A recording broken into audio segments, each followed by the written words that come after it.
começa agora o Unifra Entrevista.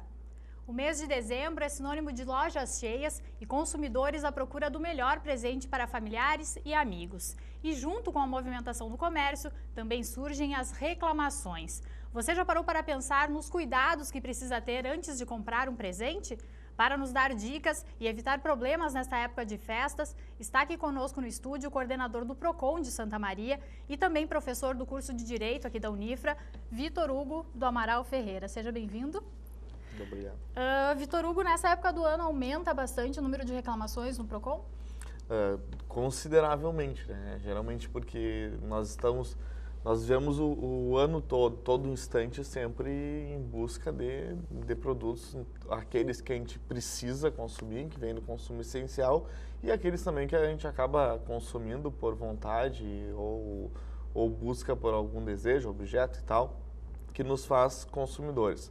Agora, esse momento de festas, o final de ano, não só o Natal, que é de forma mais acentuada, mas datas festivas, tal como o Dia dos Namorados, Páscoa, são períodos em que aumenta, de fato, a questão do consumo e aumenta também a procura dos consumidores ao PROCON para fazer algum tipo de reclamação, que vai desde do não cumprimento da oferta, a não entrega de algum produto. Então, é uma diversidade bem grande de problemas e demandas que geram nessa época.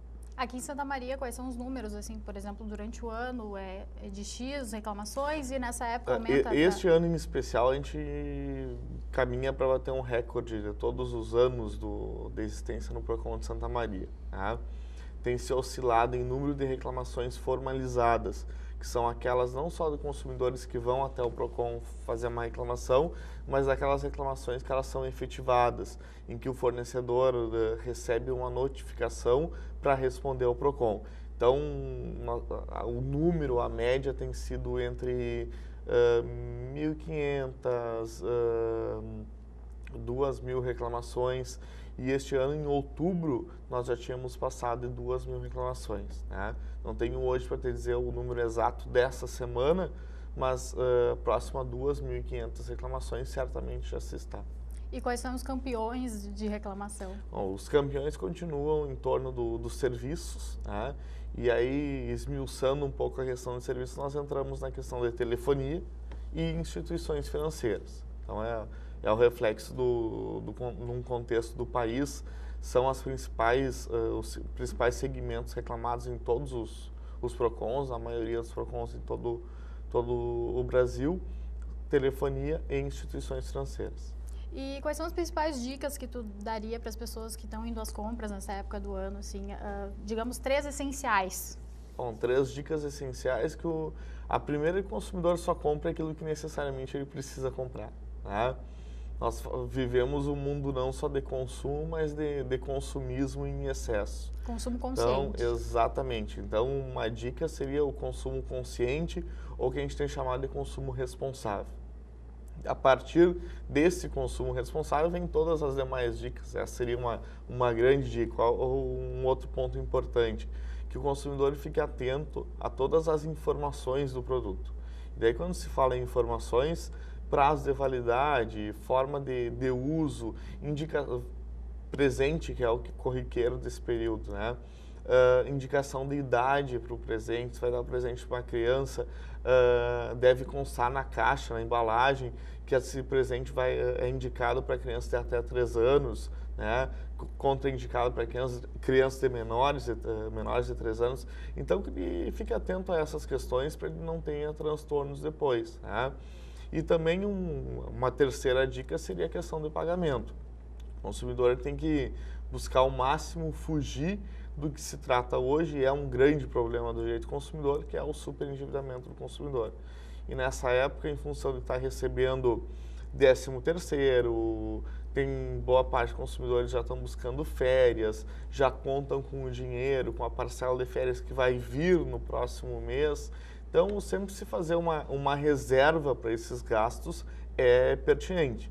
E aqueles que não tenham essa reserva, que gastem dentro daquele limite, então, que possam gastar. E evitar parcelamentos muito longos também. Evitar parcelamentos muito longos, até porque quando eu tenho uma prestação, hoje eu consigo me organizar para uma prestação em 10 vezes. né, em 10 parcelas.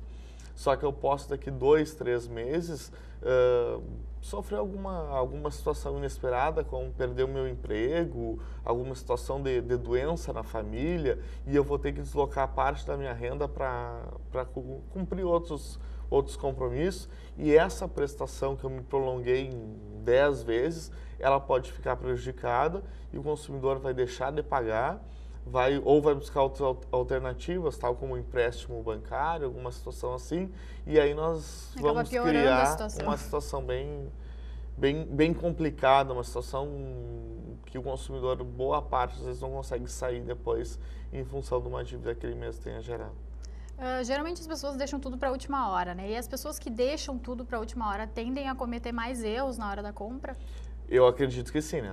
Uma opinião pessoal, mas tu acaba ficando mais afoito, tu precisa comprar o presente, tu acaba na correria não atento a esses pequenos detalhes, a essas questões importantes. O consumidor, muitas vezes, que é uma questão que eu tenho repetido, é um direito do consumidor exigir a nota fiscal, mas antes de ser um direito, é um dever dele exigir a nota fiscal. E ele acaba em contrassenso até esse direito dele, facilitando a vida do fornecedor, dizendo, não precisa da nota fiscal, aceitando um desconto, ou não pega a nota fiscal, não exige a nota fiscal em função do tempo, porque ele não vai entrar numa segunda fila para pegar a nota, e essa situação depois pode gerar para ele um grande transtorno, porque ele tendo algum problema, algum vício no produto, ele não vai conseguir exigir, não vai conseguir efetuar a troca em função de não ter a nota fiscal. Então, são pequenas situações que, se ele conseguir fazer com calma, com maior cautela, ele foge dos transtornos que hoje batem à porta do PROCON. Tu falaste agora sobre a nota fiscal, né? A gente sabe que tem que guardar a nota fiscal, que a maioria das lojas pede na hora da troca do produto. Mas por quanto tempo tem que guardar? Então, o produto ele tem uma garantia legal, se eu estiver falando de um produto durável, ele tem uma garantia legal de 90 dias. Né?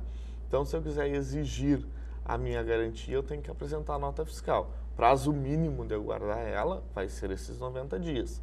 Só que também nós falamos, o Código de Defesa do Consumidor ampara a questão do vício oculto, que é um vício que possa ter se manifestado após esses 90 dias.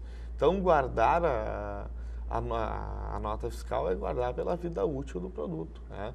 Toda vez que eu tiver alguma demanda, alguma situação que o produto possa quebrar, que o produto possa estragar, mesmo passada a garantia, é importante que eu tenha a nota fiscal. Então, que ele reserve uma gaveta, uma pasta, um cantinho lá para guardar as notas fiscais dos produtos que a gente venha comprar. No caso de eletrônicos, eletrodomésticos, é importante a pessoa testar o aparelho na loja ainda? Sim, porque, como eu estava te falando, essa questão do prazo de 90 dias, né, após eu retirar o produto da loja, do estabelecimento comercial e levar para a minha residência. Chegando em casa, se eu ligar o produto, abri ele em casa, tirei da embalagem no ato, liguei ele e não funcionou, eu tenho que aguardar no máximo 30 dias na assistência técnica. Aí as pessoas costumam comentar, poxa, comprei hoje o produto e ele já veio estragado. Então, para evitar esse transtorno dele já vir estragado, que ele pode estar estragado, né, na própria loja, testa o produto na loja, verifica se está tudo ok, verifica se de fato o que tem acontecido, tem algumas reclamações nesse sentido no PROCON, se a voltagem do produto é a mesma indicada na caixa, né? Nós estamos em Santa Maria aqui trabalhando com uma voltagem de 220, tivemos algumas lojas que venderam alguns produtos embalados em 220, porém eram 110. Então, verificar se certificado e tudo isso é importante. O prazo de troca dos produtos varia, se é roupa, se é calçado, se é eletrodoméstico, ou todo o prazo é igual para todos? O prazo de troca, quando tem algum vício, bom, nós temos duas distinções. Ou o produto é perecível, né, que nós vamos chamar de um produto não durável, ou o produto é durável. Aquele que for um produto durável, ele tem 90 dias. E aquele que for um produto não durável, ele tem um prazo de 30 dias. E aí as demais trocas, que são também corriqueiras nesse período de final de ano, em função de amigos secretos, não serviu, não gostei da cor, não era exatamente isso que eu queria quando eu cheguei em casa. Essa troca ela não está regulamentada pelo Código de Defesa do Consumidor. Não existe a obrigatoriedade do fornecedor em trocar. Tá? Fui lá, comprei a camisa, experimentei a camisa, cheguei em casa e a esposa deixou de gostar, disse, não ficou legal. Né? Então, eu não tenho esse direito de troca, a não ser que a loja me oferte essa possibilidade da troca. Né? Então, mais uma questão que o consumidor deve se certificar. Qual é a política de troca de cada estabelecimento? Porque tem alguns que não vão trocar. A maioria deles, até pelo que se sabe, tem políticas de troca em função de fidelidade de cliente, fazer com que o cliente tenha outras alternativas. Mas é importante sempre perguntar, estou levando um presente, né, um amigo secreto, é um presente de Natal, há a possibilidade de troca? E se há possibilidade de troca, qual é a política de troca para aquela loja? A gente vê nas lojas avisos, assim, né? Esse estabelecimento possui um exemplar do Código de Defesa do Consumidor. As lojas são obrigadas a ter um exemplar do Código? Sim, as lojas, nós já tínhamos uma lei em Santa Maria desde 2008, que obrigava, uma lei municipal, que obrigava todo estabelecimento com sede na cidade a ter um exemplar do Código de Defesa do Consumidor. Essa mesma lei municipal, ela também passou a ser uma lei federal em 2011. Tá? E aí nós temos por obrigatoriedade a exigência em todos os estabelecimentos comerciais um exemplar do Código de Defesa do Consumidor. E não só um exemplar, mas como um cartaz, uma informação, um lugar visível que o consumidor possa ler e identificar, que não tenha exatamente o texto, mas a ideia é mais ou menos o seguinte, que lá esteja escrito, esse estabelecimento comercial possui um Código de Defesa do Consumidor para consulta. Ponto, né? E as pessoas podem pedir, as pessoas devem solicitar. pedir, né? Na época em que foi publicada essa lei, muito se questionou, o que adianta ter um Código de Defesa do Consumidor se boa parte dos consumidores não conhece os seus direitos? Mas é um primeiro momento, é um primeiro passo, né? Então, o consumidor deve exigir, e eu sempre dou a dica, se tiver que saber alguma coisa do Código de Defesa do Consumidor, que saiba o artigo 6º, que ali estão todos os direitos básicos. Então, todo o Código de Defesa do Consumidor se desenvolve a partir do artigo 6º do Código de Defesa. Então, pede o código e diz, eu quero dar uma olhada no artigo 6º, e ali tu vai encontrar alguma situação que vai estar compreendendo, então, a questão que tu vai estar passando na loja. Tá, a gente vai fazer um breve intervalo e nós voltamos no próximo bloco com mais dicas para essas compras de fim de ano. Nós já voltamos.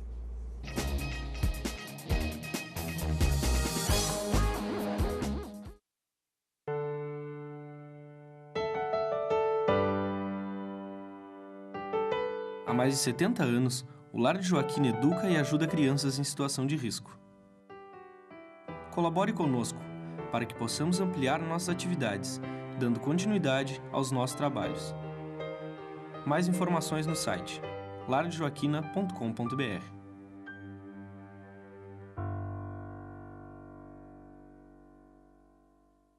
Lixo fora do lugar prejudica o equilíbrio ambiental. Faça sua parte, coloque o lixo no seu devido lugar. Você sabia que o lixo é um dos maiores responsáveis pelos alagamentos do país? Faça sua parte, coloque o lixo no seu devido lugar. Santa Maria, cidade acolhedora, coração do Rio Grande. Tem o Centro Universitário Franciscano como referência no ensino de qualidade. Construído por pessoas que estudam, sonham e que não se cansam de criar. Unifra, um centro universitário por excelência. Sonho.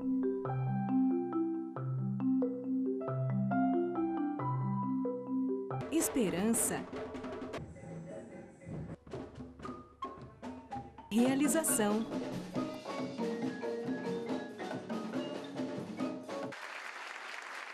Cuíca, promovendo inclusão social através da música, transformando sonhos em realidade.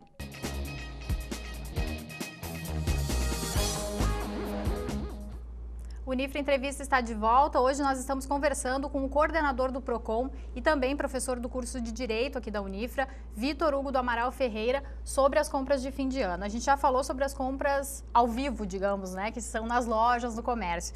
E as pessoas têm a opção também de compras na internet, isso está cada vez mais comum. A gente pode dizer que as compras na internet são 100% seguras?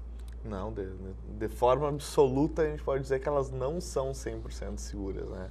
Até elas são, pelo número de sites, pelo número crescente de ofertas virtuais, a gente pode dizer que elas não são seguras. Quanto mais opções, mais cuidado tem que ter. A gente não consegue nem mensurar mais hoje quantas são as áreas, as possibilidades, as ofertas, porque tu vai ter uma oferta num blog, tu vai ter uma oferta num espaço destinado à venda, tu tem uma oferta por meio de e-mail, tu tem oferta nas redes sociais, tu tem ofertas diversas quando se fala em vendas virtuais. Né? Se a pessoa pode optar, é melhor comprar na loja.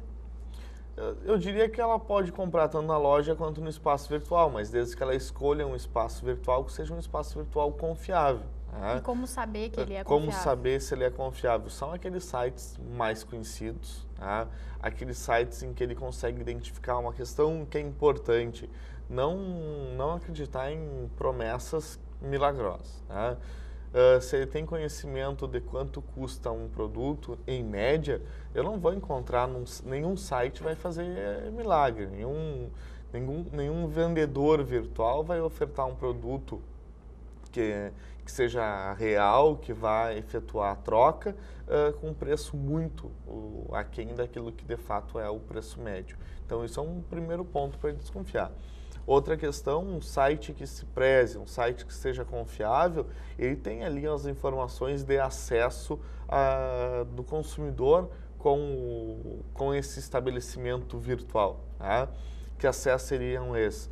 Um telefone, um e-mail, ou mesmo endereço geográfico. Né?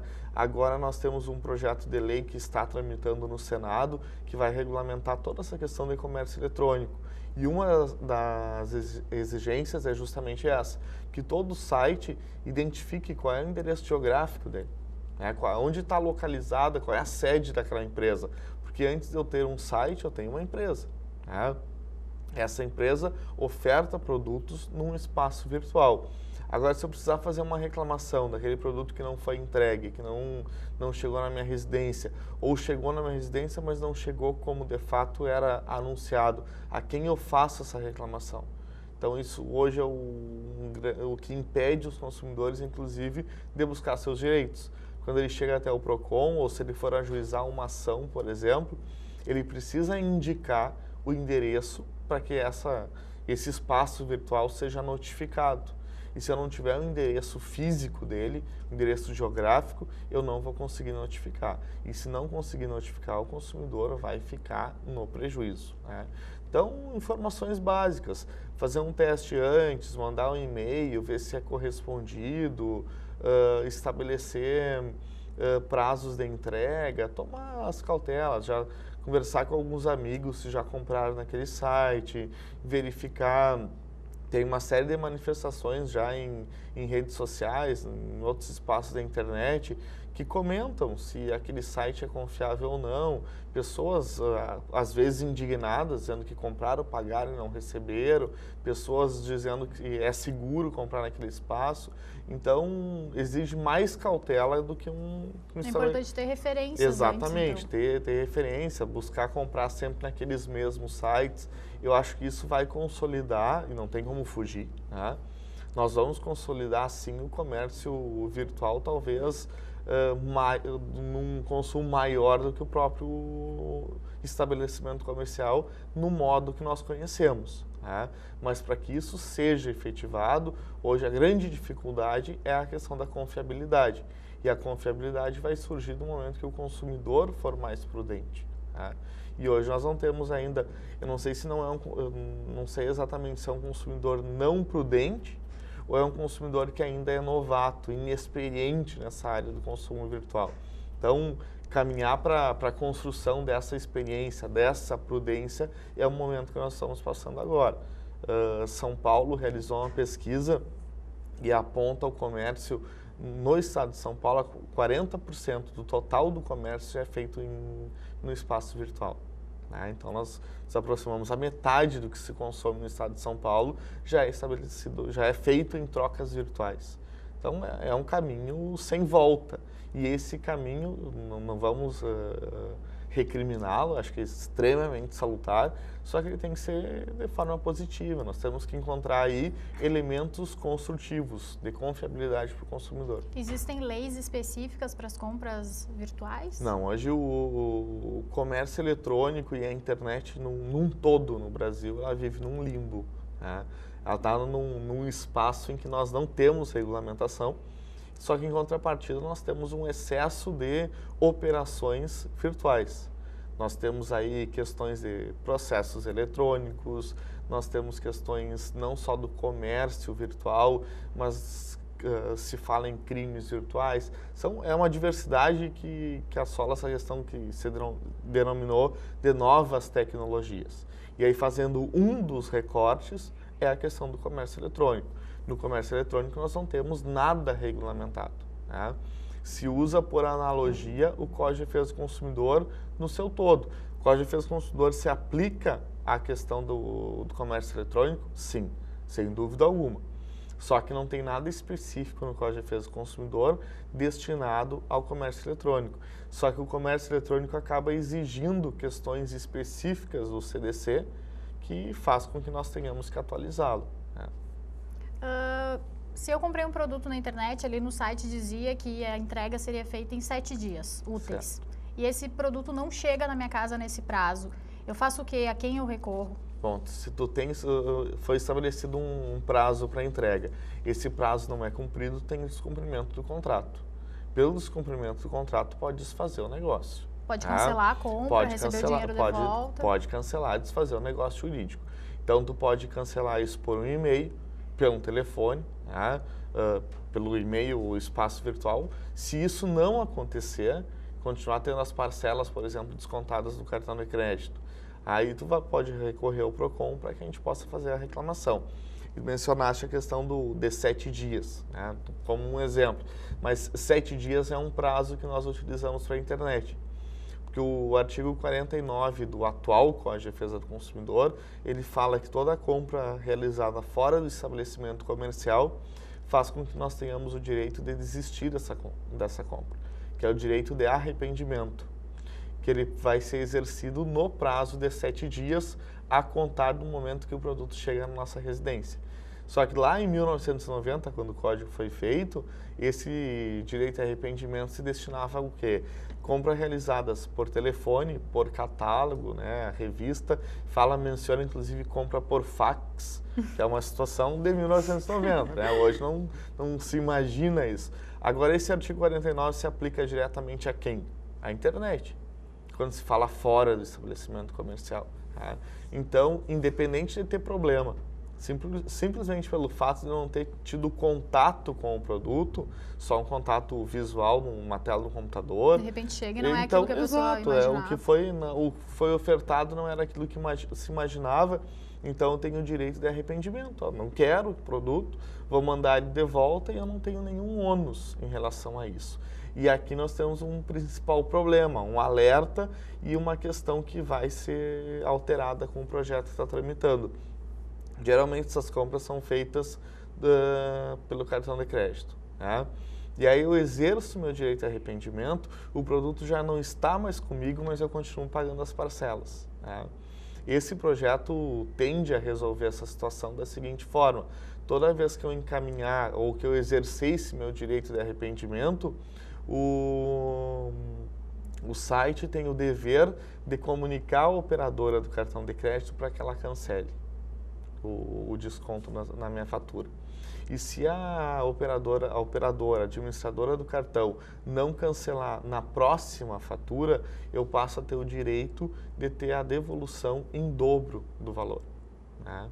Então, é uma ideia, né? Isso é o que está... Isso não está valendo ainda. Não, é o que foi construído no projeto. É um projeto que já está tramitando. ele tem uma peculiaridade que ele não foi construído no âmbito político. Ele foi construído por juristas, professores, pesquisadores, juízes, magistrados, promotores, pessoas ligadas ao direito do consumidor. Tá? E aí se construiu a atualização do Código de Defesa, que foi entregue ao presidente do Senado, que deu então o início à tramitação. Claro, agora ele vai passar por toda aquela questão política, vai votação na Câmara, votação no Senado, provavelmente vai haver o que nós estamos acostumados a presenciar, lobbies políticos de empresários, de fornecedores, né? Para que não, principalmente quando se fala de comércio eletrônico, os fornecedores dessa rede virtual vão trabalhar em prol daquilo que seja favorável a eles e trabalhar também naquilo que possa contrariar os interesses dele, mas nós temos um projeto tramitando que favorece significativamente o consumidor. E no caso das compras virtuais, a nota fiscal deve vir junto com o produto, ela pode ser enviada por e-mail. E quanto tempo também a pessoa deve guardar essa nota fiscal? É o mesmo prazo? A questão de guardar o mesmo prazo, né? Reserva lá a mesma pastinha, coloca, guarda a nota. A nota, via de regra, não existe aonde, como ela deve vir.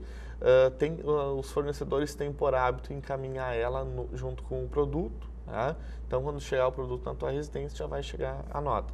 Alguns estados têm leis específicas em que mandam a nota fiscal por e-mail, que é também uma forma válida, mas também daí depende da situação específica de cada estado. E no caso de troca, como faz? A troca ela vai ser efetuada, por isso a importância de um contato no espaço virtual. Se eu tiver algum problema, algum vício no produto, eu vou fazer o contato por e-mail, né? Ou por telefone, a forma que o site me disponibilizar.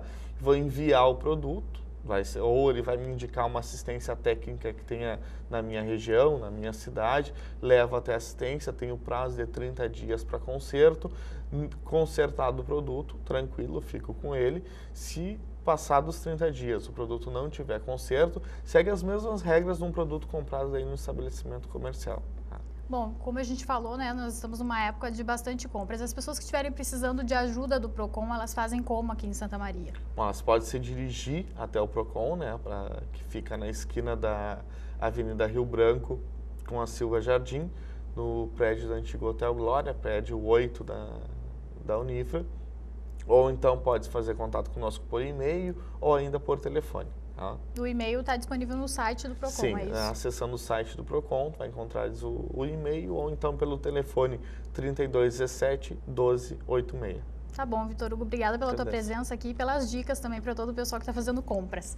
O Unifra Entrevista de hoje fica por aqui, nós voltamos na próxima semana.